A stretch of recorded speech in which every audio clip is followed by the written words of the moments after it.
Sorry I've been MIA for a couple of weeks, but I have some big news. I just moved my tiny house for the first time in over 2 years, and it was quite the ordeal.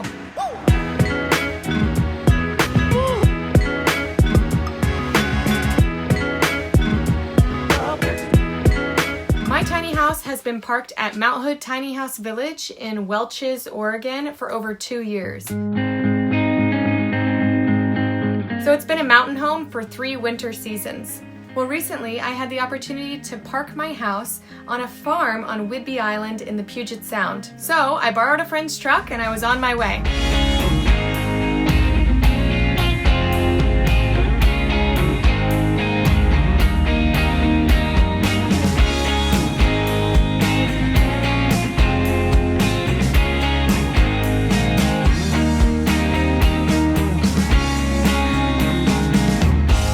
First stop on my 300-mile trek to my new parking location was to a trailer repair shop. I thought it was a really good idea after not moving my tiny house for over 2 years to have my trailer inspected, especially because I'd had a lot of rain and snow being parked near Mount Hood, Oregon.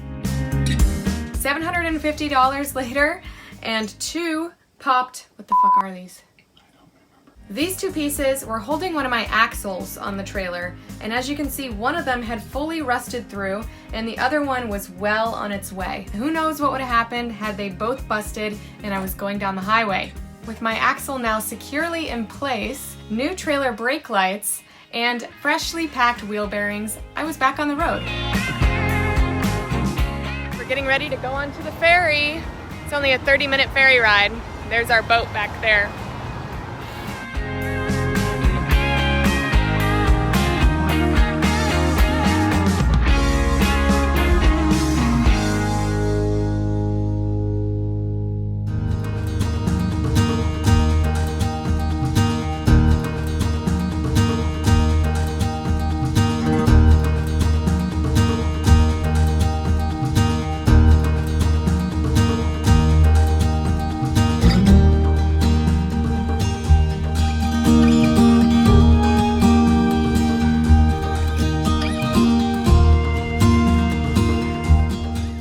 Afraid to take your tiny house on a ferry. Other times I've been on a ferry, which was back in 2015, I got a lot of weird looks and questions from the people working the ferry lines, but this time it seemed like they maybe have seen a tiny house or 2 before. Tiny houses are just so well known now that they didn't even bat an eye.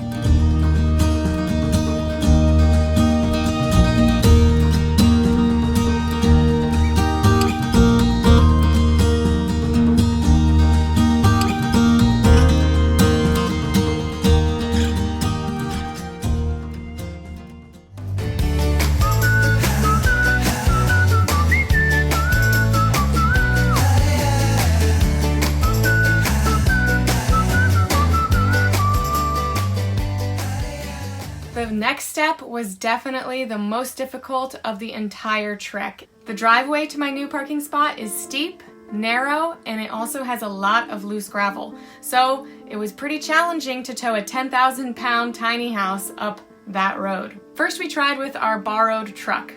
That didn't work out. Next, we tried with a tractor that the farm owners had on the property. All right, moment of truth. I wouldn't stand behind it. It'd be like the Wicked Witch of the West. That also didn't work out. I think because the gravel was so loose, our wheels were slipping underneath, and plus the tiny house is just really, really heavy. We even tried to counterbalance by putting bodies, literally bodies, in the bucket. Everybody get in the front of the bucket. Oh God. And if I say bail,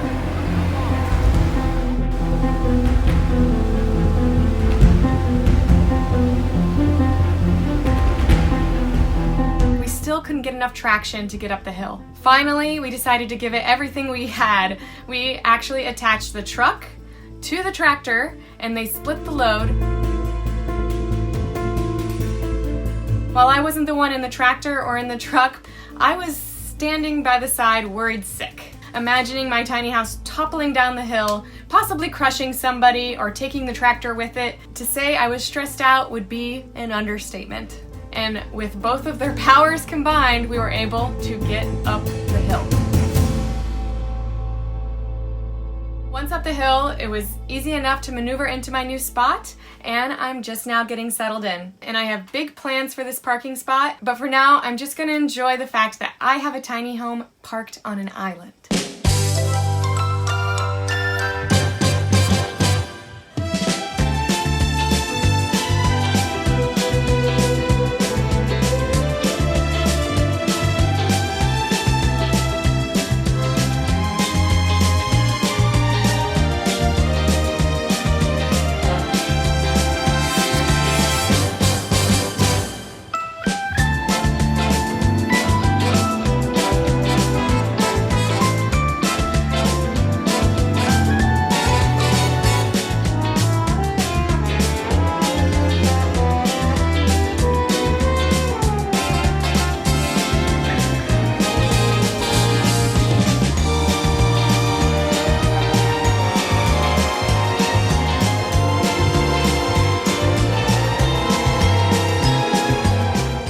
Watching this week's video, guys. Be sure to check back soon for more tiny house and travel videos.